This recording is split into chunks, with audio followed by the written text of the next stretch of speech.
Madam, കഴിഞ്ഞ കുറേ നാളുകളായിട്ട് നമ്മൾ കേൾക്കുന്ന ഒരു വാർത്ത, ഈ സ്ത്രീധനത്തിൻ്റെ പേരിൽ ഭർത്താവ് ഉപദ്രവിച്ചിട്ട് യാതൊരു ഗതിയുമില്ലാതെ അവസാനം പെൺകുട്ടികൾ ആത്മഹത്യ ചെയ്യുന്ന വാർത്ത. ഇപ്പോൾ കഴിഞ്ഞ ദിവസം പോലും ഷാർജയിൽ നിന്ന് 2 മരണങ്ങൾ രേഖപ്പെടുത്തിയിട്ടുണ്ട്. നിർഭാഗ്യവശാൽ നമ്മുടെ കേരളത്തിലുള്ള ചെറുപ്പക്കാരികളായ 2 കുട്ടികൾ.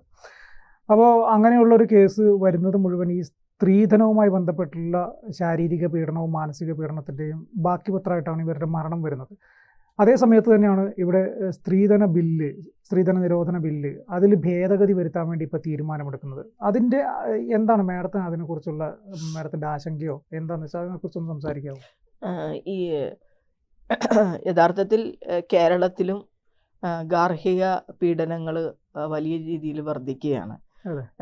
ഇപ്പം നമ്മൾ കുടുംബ കോടതികളിൽ നോക്കിയാലും മജിസ്ട്രേറ്റ് കോടതികളിലൊക്കെ നോക്കിയാലും ഗാർഹിക പീഡനവുമായി ബന്ധപ്പെട്ട് വരുന്ന കേസുകളുടെ എണ്ണം ക്രമാതീതമായി വർദ്ധിക്കുകയാണ്. അപ്പോൾ അതുകൊണ്ട് തന്നെ ഈ പല കോടതികൾ തന്നെ സ്പ്ലിറ്റ് ചെയ്ത് പല പല പുതിയ കോടതികൾ തന്നെ സ്റ്റാർട്ട് ചെയ്യേണ്ട അവസ്ഥയാണ്. എറണാകുളം ജില്ലയിൽ നിരവധി ഫാമിലി കോടതികൾ സ്റ്റാർട്ട് ചെയ്തിട്ടുണ്ട്. നേരത്തെ ഒരു ഫാമിലി കോടതിയായിരുന്നു. ഇപ്പോഴും ഈ കോടതികളിലൊന്നും നിൽക്കാൻ പോലും രാവിലെ സ്ഥലമില്ലാത്ത നിലയിൽ അത്രയും തിങ്ങിഞ്ഞിരിഞ്ഞ് ആളുകളും വക്കീലന്മാരും വരുന്ന ഒരു സാഹചര്യം എല്ലാ കുടുംബ കോടതികളിലുമുണ്ട്. അതിൽ ഏറ്റവും പ്രധാനപ്പെട്ട കാര്യം എന്ന് പറഞ്ഞാൽ ഗാർഹിക പീഡനവുമായി ബന്ധപ്പെട്ടിട്ട് ഡിവോഴ്സുകളും അതുമായി ബന്ധപ്പെട്ടുള്ള കേസുകളുമാണ് വരുന്നത്.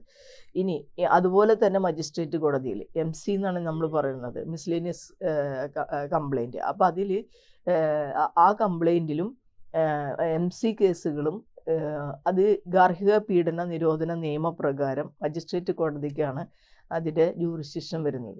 അപ്പോൾ അവിടെയാണ് നമ്മൾ കേസ് കൊടുക്കുന്നത്. അവിടെയും ധാരാളം MC കേസുകൾ ഉണ്ടായിക്കൊണ്ടിരിക്കുകയാണ്. അപ്പോൾ ഇതിൽ കല്യാണം കഴിച്ച് പ്രണയിച്ച് വിവാഹം കഴിച്ചവരാണെങ്കിലും പ്രണയിക്കാതെ വിവാഹം കഴിച്ചവരാണെങ്കിലും ഈ ഒരു ഘട്ടം കഴിഞ്ഞിട്ടുണ്ടെങ്കിൽ വലിയ രീതിയിലുള്ള ഗാർഹിക പീഡനത്തിലേക്ക് പോവുകയാണ്. അതിലൊരു പ്രധാനപ്പെട്ട കാരണം എന്ന് പറയുന്നത് മദ്യപാനമാണ്. ഈ മദ്യപാനം സംശയത്തിനിടയാക്കുകയും ഈ സംശയം വലിയ രീതിയിൽ സ്ത്രീകളെ ഉപദ്രവിക്കുന്ന നിലയിലേക്ക് പോവുകയും ചെയ്യുന്നു.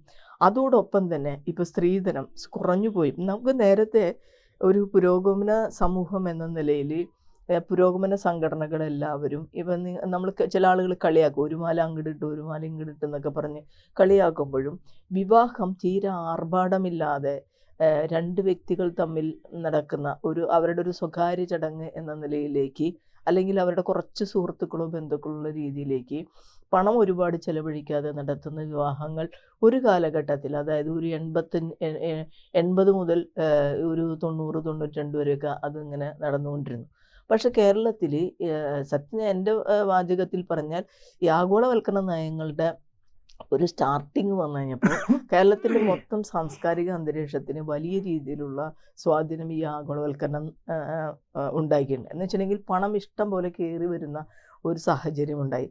നിരവധി പുതിയ ഇൻഷുറൻസ് കമ്പനികൾ, പുതിയ ടെലികോം കമ്പനികൾ, അവിടെയൊക്കെ പല ആളുകൾക്കും ജോലി കിട്ടുന്നു, അതും ഹൈ സാലറിയിൽ ജോലി കിട്ടുന്നു. അപ്പോൾ ഇവർ വിവാഹം കഴിക്കുന്നതുമായി ബന്ധപ്പെട്ടുണ്ട്. അതോടൊപ്പം തന്നെ വിവാഹം കഴിക്കുന്ന ആരായാലും, ഇപ്പോൾ ഡോക്ടറായാലും എൻജിനീയർ ആണെങ്കിലും സ്ത്രീകളെ പഠിപ്പിക്കുന്ന അല്ലെങ്കിൽ അവർക്ക് വിദ്യാഭ്യാസം കൊടുക്കുന്ന, അവർക്ക് ജോലി നേടിക്കൊടുക്കുന്ന വലിയ ഒരു സംസ്കാരം കേരളത്തിൽ വളർന്നുണ്ട്. സ്ത്രീകളെ പെൺകുട്ടികളാണ് എന്ന് കരുതി അവർക്ക് വിദ്യാഭ്യാസം ഒന്നും നിഷേധിക്കുന്ന ഒരു സമൂഹമല്ല ഇപ്പോൾ കേരളം. അപ്പോൾ അവരെ പഠിപ്പിക്കണം, അവർക്ക് ജോലി നേടിക്കൊടുക്കണം. ആ ജോലിയോടൊപ്പം സ്ത്രീധനത്തിൻ്റെ അളവും വളരെയധികം വലുതായി വന്നു എന്നുള്ളതാണ്. ഇനി ഇതൊക്കെ കിട്ടിയാലും പിന്നെയും ആ വീട്ടുകാരോട് ഇങ്ങനെ നിരന്തരം ചോദിച്ചുകൊണ്ടിരിക്കുന്ന നിരവധി കേസുകൾ ഉണ്ടായിക്കൊണ്ടിരിക്കുകയാണ്. അപ്പോൾ ചില ആളുകൾ പറയും കേസുകൾ റിപ്പോർട്ട് ചെയ്യുന്ന ഒരു അന്തരീക്ഷം ഉള്ളതുകൊണ്ടാണ് കേസുകൾ കൂടി വന്നത്, നേരത്തെയും ഈ കേസുകൾ ഉണ്ടായിരുന്നു എന്ന് പറയാം. പക്ഷേ ആധുനികവൽക്കരിക്കപ്പെട്ട ഒരു സമൂഹത്തിൽ കേസുകൾ ഉണ്ടാകുന്നതെന്ന് വെച്ചിട്ടുണ്ടെങ്കിൽ ആ യാഥാർത്ഥ്യം ഉണ്ടാകുന്നു എന്ന് പറയുന്നത്, ഒരു സ്ത്രീധനം ചോദിച്ച് ഒരു സ്ത്രീനെ പീഡിപ്പിക്കുന്ന സാഹചര്യം കേരളത്തിൽ ഉണ്ടാകുന്നു എന്ന് പറയുന്നത്, കേരളത്തിൽ വലിയ രീതിയിൽ നമ്മൾ നമ്പർ 1 എന്ന് പറയുന്ന സമൂഹം പുറകോട്ട് പോയിക്കൊണ്ടിരിക്കുന്നു എന്നതിൻ്റെ, അതിൽ കുടുംബ ബന്ധങ്ങളിൽ പുറകോട്ട് പോയി അവിടെ ഫ്യൂഡൽ മുതലാളിത്ത താല്പര്യങ്ങളാണ് കൂടുതലായും നമ്മുടെ കുടുംബങ്ങളിലേക്ക് വരുന്നതെന്നും അവിടെ തികഞ്ഞ പുരുഷാധിപത്യം തന്നെയാണ് നിൽക്കുന്നതെന്നും എഡ്യൂക്കേറ്റഡ് ആയിട്ടുള്ള നല്ല സ്വതന്ത്രമായി ജീവിക്കാൻ ആഗ്രഹിക്കുന്ന സാമ്പത്തിക ശേഷിയുള്ള എന്തിന് ജോലിയുള്ള സ്ത്രീകൾ പോലും ഇത്തരത്തിലുള്ള ഗാർഹിക പീഡനങ്ങൾക്ക് ഇരയായിക്കൊണ്ടിരിക്കുകയാണ്. ഞാൻ ഇതിനെക്കുറിച്ച് അവിടെ ഒരു കാര്യം ചോദിച്ചോട്ടെ. ഈ ഗാർഹിക പീഡനം അല്ലെങ്കിൽ വിവാഹശേഷം ഉണ്ടാകുന്ന ഈ പീഡനത്തിന് കിട്ടാവുന്ന ഏറ്റവും വലിയ ശിക്ഷ എന്താണ്?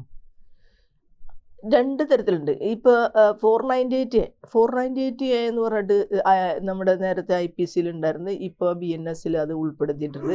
അതിൽ ഒരു പ്രശ്നം എന്താണെന്ന് വെച്ചിട്ടുണ്ടെങ്കിൽ ഈ 498 ദുരുപയോഗം ചെയ്യണമെന്ന് പറഞ്ഞൊരു കമ്മീഷൻ റിപ്പോർട്ടുണ്ട്. ആ കമ്മീഷൻ റിപ്പോർട്ടിൻ്റെ അതായത് 498 ബെയിലില്ല. അതായത് 10 വർഷത്തിൽ കൂടുതൽ തടവും കിട്ടുന്ന ഒരു കേസാണ്. അപ്പോൾ സ്വാഭാവികമായും അതായത് സ്ത്രീധനത്തിൻ്റെ പേരിൽ ഒരു സ്ത്രീനെ ഉപദ്രവിച്ചു കഴിഞ്ഞിട്ടുണ്ടെങ്കിൽ സ്ത്രീധന നിരോധന നിയമമൊന്നും വേണ്ട. ഇവിടെ IPC പ്രകാരവും ഇപ്പോൾ BNS പ്രകാരവും അതിൽ ശിക്ഷാർഹമാണ്. പക്ഷേ എന്താ വിഷയം ഉണ്ടായെന്ന് വെച്ചിട്ടുണ്ടെങ്കിൽ കൗൺസിലിങ്ങിന് ശേഷം മാത്രമേ കേസ് എടുക്കാൻ പാടുള്ളൂ എന്ന നിലയിൽ ഒരു കമ്മീഷൻ്റെ ഒരു റെക്കമെൻഡേഷൻ ഉണ്ട്. ആ റെക്കമെൻഡേഷൻ എല്ലാ പോലീസ് സ്റ്റേഷനുകളിലേക്കും അയച്ചതുമായിട്ട് ബന്ധപ്പെട്ടുകൊണ്ട് ഈ ക്രിമിനൽ കേസ് എടുക്കുന്നത് നിലച്ചു. ക്രിമിനൽ കേസ് എടുക്കുന്നത് നിലച്ചു എന്ന് പറയുന്നത് ഇത് വലിയ രീതിയിൽ പിന്നെയും വർദ്ധിക്കാനിടയായി. കാരണം കേസ് എടുക്കപ്പെടുന്നില്ല, ആളുകൾ ജയിലിൽ പോകുന്നില്ല. അതായത് നമ്മളൊരു സമൂഹത്തിൽ ഒരു കുറ്റകൃത്യത്തിനെ നിയന്ത്രിക്കാൻ കഴിയുന്നത് ശിക്ഷ കൊണ്ട് തന്നെയാണ്. ബോധവൽക്കരണങ്ങൾ കൊണ്ടെന്ന് പറഞ്ഞു കഴിഞ്ഞാൽ അതിന് ഭയങ്കര പരിമിതിയാണ്. പ്രത്യേകിച്ച് മനുഷ്യബന്ധങ്ങൾ തമ്മിൽ ബോധവൽക്കരണം കൊണ്ട് ഒരു കാര്യമില്ല. നമ്മളൊരു സർവേ നടത്താം.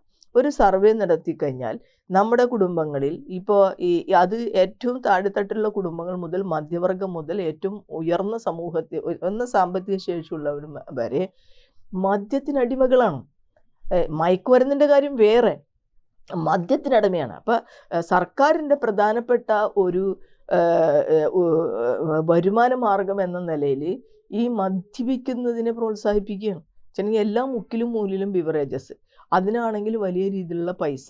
അപ്പോൾ ഈ മദ്യപിച്ച് വരുന്ന ആളുകളെ സംബന്ധിച്ച് 2 കാര്യങ്ങൾ പ്രശ്നമാണ്. ഒന്ന്, അവരുടെ സ്വബോധം നഷ്ടപ്പെടും. 2, അവരുടെ ലൈംഗിക ശേഷി നഷ്ടപ്പെടും. ഈ ലൈംഗിക ശേഷി നഷ്ടപ്പെടുന്നതായിട്ട് ബന്ധപ്പെട്ടുകൊണ്ട് അവർക്ക് തന്നെ സ്വയം സംശയത്തിൻ്റെ നിഴലിലേക്ക് സ്ത്രീകളെ കൊണ്ടുവരികയും പിന്നെ അതിൻ്റെ കൂടെ ഈ സ്ത്രീധനം കുറഞ്ഞു എന്ന് പറഞ്ഞിട്ട് പീഡനം ആരംഭിക്കുകയും ചെയ്യും. ഇതാണ് മധ്യവർഗ ഫാമിലിയിൽ പോലും ഇപ്പോൾ കണ്ടുകൊണ്ടിരിക്കുന്ന പ്രധാനപ്പെട്ട വിഷയം. സ്ത്രീകൾ ഈക്വാലിറ്റിക്ക് വേണ്ടിയിട്ട് മദ്യപിക്കാൻ തുടങ്ങി.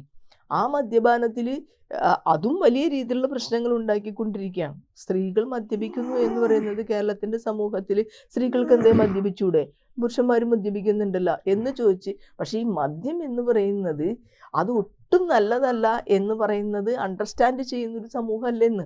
അത് സർക്കാർ എല്ലാ തരത്തിലും അത് പ്രോത്സാഹിപ്പിക്കുകയാണ്. കാരണം സർക്കാരിനെ സംബന്ധിച്ച് സർക്കാരിൻ്റെ ഏറ്റവും പ്രധാനപ്പെട്ട ഒരു സ്രോതസ് എന്ന നിലയിൽ. അപ്പോൾ ഈ മദ്യത്തിന് എല്ലാ കുടുംബ ചിത്രങ്ങൾക്കും വലിയ പങ്ക് ഇന്ന് വന്നു കഴിഞ്ഞിരിക്കുകയാണ്. ഇപ്പോൾ സ്ത്രീധന നിരോധന നിയമത്തിൻ്റെ മാറ്റം, അതായത് കൊടുക്കുന്നതിൽ തെറ്റില്ല എന്ന് പറയുന്ന കാര്യത്തിൽ ഞങ്ങൾ ആ ഡിസ്കഷന് ഞാൻ പോയിരുന്ന ഒരാളാണ്.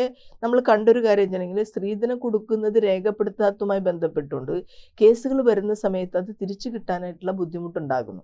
അപ്പോൾ അത് എവിടെയെങ്കിലും രേഖപ്പെടുത്തപ്പെടണം എന്ന് പറയുന്ന ഒരു വിഷയം നമ്മൾ ചൂണ്ടിക്കാട്ടുണ്ടായി. അതിന് പകരമായിട്ട് സ്ത്രീധനം കൊടുക്കുന്നതിൽ തെറ്റില്ല എന്ന് പറയുന്നത് അങ്ങേറ്റത്തെ അബദ്ധമായിട്ടുള്ള ഒരു കാര്യമാണ്. അത് ഈ അവസ്ഥയെ കൂടുതലായിട്ട് എന്ത് ചെയ്യും, വഷളാക്കുന്ന ഒരു രീതിയിലേക്ക് പോകുമെന്നാണ് എൻ്റെ കാഴ്ചപ്പാട്. കൂടുതൽ വാർത്തകളും വിശേഷങ്ങളും നിങ്ങളിലേക്ക് എത്താൻ ABC മലയാളം സബ്സ്ക്രൈബ് ചെയ്യുക, ബെൽ ബട്ടണും അമർത്തുക.